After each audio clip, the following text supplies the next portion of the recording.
शिवहर लोकसभा में सबसे ज्यादा चर्चा किस प्रत्याशी की हो रही है? महागठबंधन से संभावित उम्मीदवार रितु जायसवाल का या रामा सिंह का, या एनडीए से लवली आनंद का, या निर्दलीय से योगी अखिलेश्वर दास जी का? देखिए, शिवहर लोकसभा के सबसे चर्चित प्रत्याशी का नाम जानना और यहाँ के उम्मीदवारों के बारे में जानना इसलिए जरूरी हो जाता है क्योंकि शिवहर लोकसभा बिहार का सबसे हॉट एवं चर्चित संसदीय क्षेत्र माना जाता है। और शिवहर लोकसभा में ऐसे ऐसे नेता हुए हैं और यहाँ से ऐसे ऐसे कदावर नेता के रूप में उभरे हैं जो पूरे बिहार को रिप्रेजेंट करता है। और वह पर्व आ गया है और जिस पर्व में यहाँ से कुछ ऐसे नेता निकलेंगे, ऐसे कदावर नेता निकलेंगे और पूरे देश को रिप्रेजेंट करेंगे जो सांसद बनकर शिवहर से चुनकर संसद में बैठने जाएंगे। इसलिए शिवहर लोकसभा में 2024 लोकसभा चुनाव होनी है। डेट की तारीख सब कुछ तय हो गया है और अब जानना है और यह भी चुनना है कि किनको संसद में भेजना है, और यह भी जानना है कि शिवहर लोकसभा में सबसे ज़्यादा चर्चा किस पार्टी की हो रही है। देखिए, एनडीए ने अपना क्लियर उम्मीदवार को शिवहर लोकसभा के संसदीय क्षेत्र में भेज चुका है और वह प्रत्याशी हैं लवली आनंद जी। और लवली आनंद जगह जगह घूमकर एनडीए के कार्यकर्ताओं से मिल रहे हैं और यहाँ की रुख जान रहे हैं और वोट देने की भी अपील कर रही है लवली आनंद जी।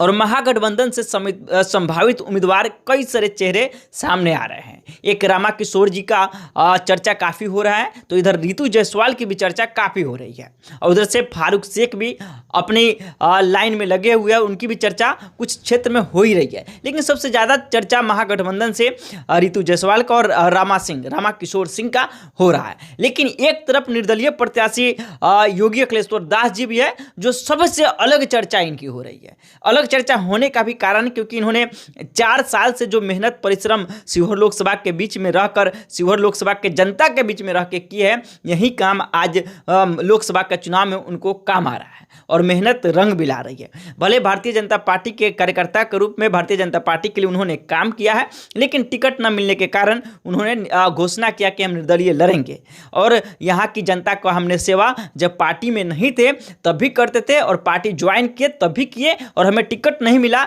तो फिर भी हम शिवहर लोकसभा के जनता का सेवा करना चाहते हैं। और वो निर्दलीय दावा ठोक रहे हैं और एक अलग प्रारूप तैयार करे, एक अलग समीकरण लेकर चल रहे हैं योगी अखिलेश्वर दास जी, जो कि लोगों का संभावित यह भी कहना है कि जो वैश्य समाज से आते योगी अखिलेश्वर दास जी, लेकिन फिर भी इनको सभी कास्टों के फॉरवर्ड हो या बैकवर्ड हो, किसी भी कास्ट का हो, सभी लोग इनको सपोर्ट कर रहे हैं और इनके लिए वोट मांग रहे हैं और इनको वोट करेंगे भी। क्योंकि मैं जब भी क्षेत्र में जाता हूं, लोगों से मिलता हूं, ऑनलाइन हो या ऑफलाइन हो, तो लोग योगी अखिलेश्वर दास जी की चर्चा बखूबी करते हैं। बाकी अभी समय है चुनाव में, अभी क्या है, अभी का समीकरण यही है कि योगी अखिलेश्वर दास जी का हवा कुछ ज़्यादा ही है, क्योंकि यह माना जाता है क्योंकि योगी अखिलेश्वर दास जी शुरुआती दौर में जब शिवहर लोकसभा में आए थे तो 4 साल से लोगों के बीच रह रहे हैं और सेवा कर ही रहे। उसके बाद भारतीय जनता पार्टी ज्वाइन किए, उसके बाद भी सेवा की, लेकिन टिकट न मिलने के बाद भारतीय जनता पार्टी से टिकट न मिलने के बाद योगी अखिलेश्वर दास जी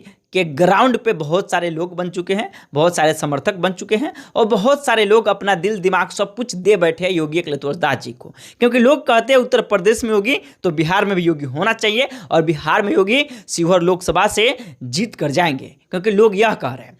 बाकी इधर लवली आनंद जी का बात करें तो देखिए, यहाँ पर शिवहर लोकसभा में 6 विधानसभा है और 6 विधानसभा में 4 विधानसभा के भारतीय जनता पार्टी के विधायक हैं और भारतीय जनता पार्टी के 4 विधानसभा में विधायक होने के बावजूद भी भारतीय जनता पार्टी के किसी भी उम्मीदवार को टिकट नहीं मिलना और जेडीयू के खाते में चले जाना, इससे कई भारतीय जनता पार्टी के बड़े बड़े कार्यकर्ता जो है, कदावर कार्यकर्ता है और वरिष्ठ कार्यकर्ता है, इस चीज़ों को लेकर काफ़ी उनमें नाराजगी है, जो ऐसा देखा जा रहा है और लोग कह भी रहे हैं।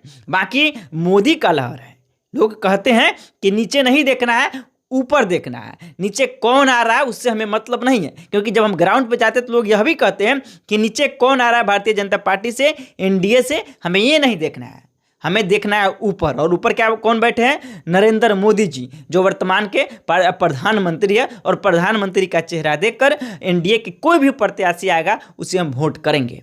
लोगों का रुख यह है। और इधर महागठबंधन की बात करते हैं तो महागठबंधन अपना स्टैंड अभी तक क्लियर नहीं कर पाई है। हालांकि रितु जायसवाल से जब मीडिया पार्टनर बात करने की कोशिश की तो उन्होंने कहा है कि पार्टी के तरफ से शिवहर क्षेत्र में मैं भेजी गई हूं। यानी कि यह स्पष्ट होता है कि टिकट रितु जायसवाल को मिल भी सकता है और नहीं भी मिल सकता है। लेकिन एक तरफ रामाकिशोर सिंह का भी काफ़ी चर्चा है। लोग कह रहे हैं कि रामाकिशोर ही लवली आनंद को टक्कर दे सकते हैं। तो रामाकिशोर जी का भी काफ़ी चर्चा है। लेकिन अब देखना होगा कि 1 दिन 2 दिन में 4 दिन में 5 दिन में कब महागठबंधन यह क्लियर करती है कि शिवहर लोकसभा से कौन प्रत्याशी होंगे।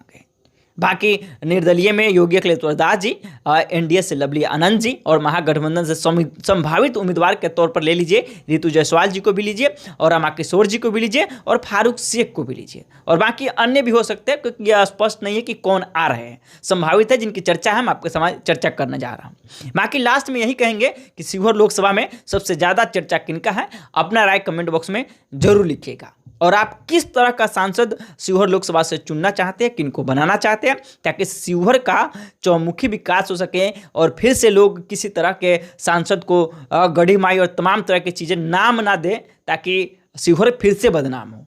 और शिवहर की जनता काफ़ी सोच समझ कर इस बार वोट करने वाली है और शिवहर हॉट सीट ऐसी नहीं बना।